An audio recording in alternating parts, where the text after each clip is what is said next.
बीवी ने अपने आशिक के साथ मिलकर अपने शोहर की जान ले ली और लाश के टुकड़े टुकड़े करके ड्रम में डाल दिए। ये वाक़या है भारत के एक शहर का, जिसमें बीवी अपने बॉयफ्रेंड के साथ मिलके अपने शोहर की जान लेती है। उसका हस्बैंड 2 साल के लिए बरतानिया जाता है और वहां जाके मुलाजमत करता है, रोजी रोटी कमाता है। जैसे ही उसकी बीवी को मालूम पड़ता है कि उसका हस्बैंड बरतानिया से घर वापस आ रहा है, तो वो मिलके प्लान करती है कि मैंने अपने शोहर से छुटकारा हासिल करना है। उसका शोहर महज बरतानिया से भारत इसलिए वापस आता है कि उसने अपने पासपोर्ट को एक्सटेंड करवाना होता है। जैसे ही वो घर लौटता है, उसको क्या मालूम कि घर में उसकी मौत जो है उसका इंतजार कर रही है। तो 2 हफ्ते गुजारने के बाद एक दिन उसकी बीवी नशा आवर गोलियां अपने हस्बैंड को खिलाती है, जिसके बाद उसका हस्बैंड बेहोश हो जाता है, चाकू से उसकी जान ले लेती है। बॉयफ्रेंड और बीवी तमाम सबूत मिटाने के लिए उसके हस्बैंड की लाश के टुकड़े टुकड़े करते हैं, जिसके बाद लाश को छुपाने के लिए बाजार से एक ड्रम खरीद कर लाते हैं और साथ ही बजरी। फिर उस ड्रम के अंदर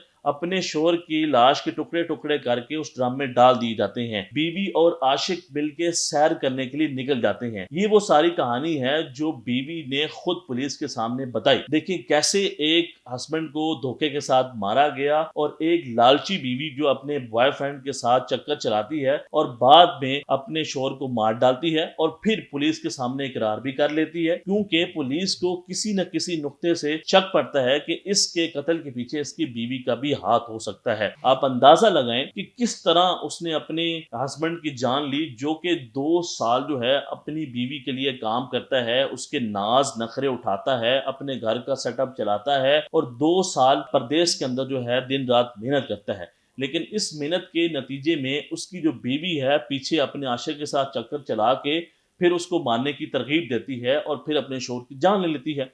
तो इसमें एक सबक है, आप जितना मर्जी छुपा लें जुर्म को, जुर्म बेनकाब हो जाता है।